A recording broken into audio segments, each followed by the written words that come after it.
Sucking out the venom now makes the venom what? Poison. You can swallow it. Did you know your mouth absorbs a lot of nutrients from your food and also medicines and things? It would absorb the venom too. So, we don't want to suck out the venom. We don't want to make any cuts. We don't want to put ice on it. We don't want to put a tourniquet on it. And if you have on rings, watches, shoes, socks, anything like that will restrict blood flow when it swells, you want to remove that stuff. Now, not to freak you out about snakes. I love snakes. That's a real snake. That's a real snake. I see one of them. Snakes are really great animals, but like any wild animal, you just want to pay attention to being around them, especially if it's a venomous animal. Now, Roscoe is not venomous. It's okay. Go to Daddy. But even the venomous animals, even the venomous snakes, serve their purpose. This guy right here, what do you think he specializes in eating? Snakes. Snakes and mice. What makes you think this guy specializes in eating snakes? Why they call him the king snake? He's a king snake. He gets the name king snake because, yes, he will eat other snakes, including Like the king cobra. King snakes. King cobra. Mice. it rattles. Oh, rattlesnakes. Rattlesnake. These guys will eat a rattlesnake. There's something about the king snake blood or taxonomy that makes them fairly immune to rattlesnake venom. Okay? And they can eat rattlesnakes. They typically eat mice and things like that, which again, I must say that we were not able to get a mouse today, and I'm about as disappointed as y'all are. But Roscoe he's probably disappointed too. He would like to eat a mouse.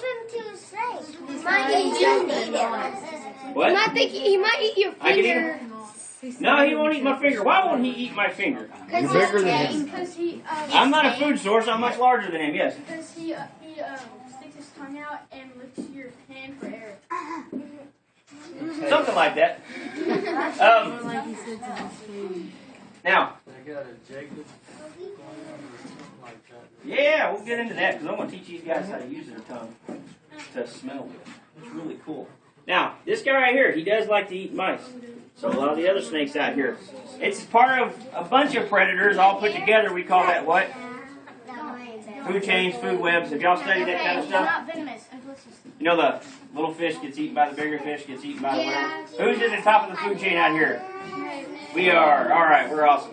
We're at the top of the food chain. This guy's not. He's somewhere right in the middle. Because there's some birds out here that would like to munch on Roscoe. We just don't let them. Now, who likes having wild mice living in their house? I know none of the adults do. And why don't you like having wild mice living inside your house? Because they can nibble on your toes and it They spread disease. They spread disease. They do what else? They have babies constantly. They have babies constantly. Now, I've got a question for you.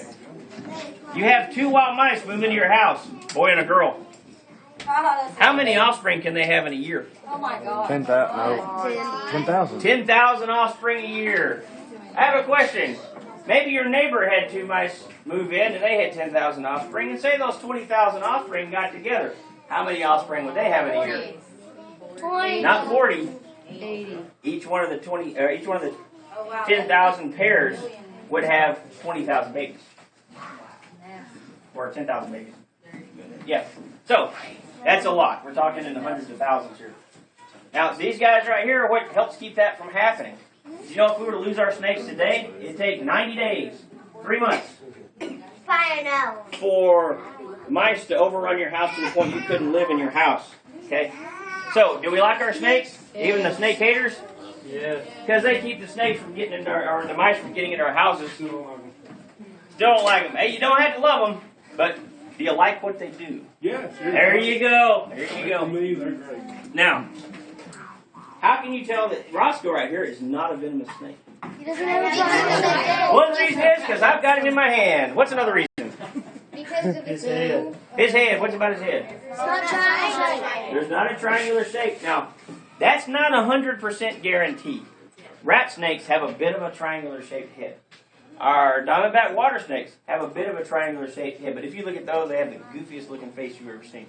So you can kind of tell. It's really easy to misidentify snakes. Experts have done it. We had somebody who was a high school teacher not too far from here. Had a rat snake brought to his class. And his kids fed it, and his kids played with it. And one day 2 kids were playing with it, and it bit 2 of them. Guess what he misidentified? The western cottonmouth. Okay, so. Did they die? No, but they did get to go to the hospital. I mean, you know. Oh, I don't know. There was a herpetologist. Who knows what a herpetologist is? Study of Somebody who snakes. studies snakes and reptiles. All right. There was a herpetologist around Kerrville that picked up a black snake. Black snakes are fine to pick up out there, right?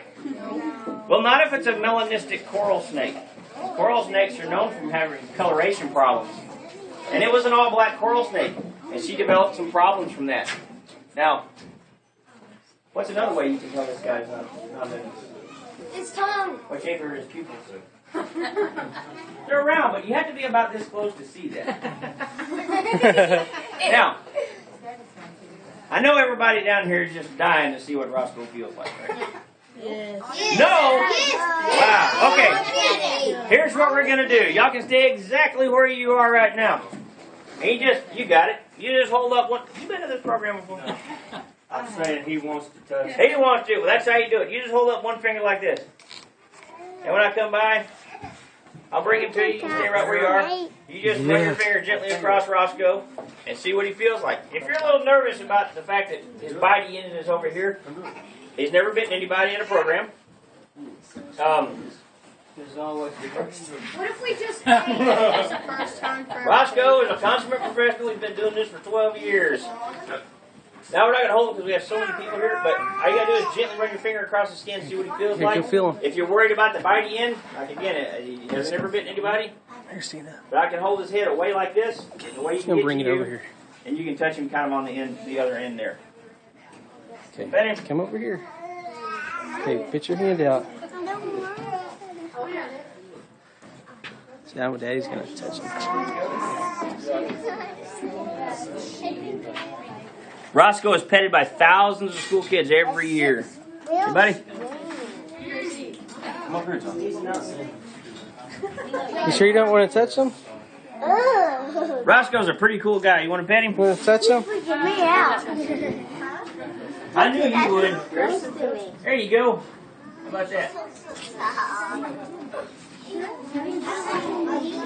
Yeah.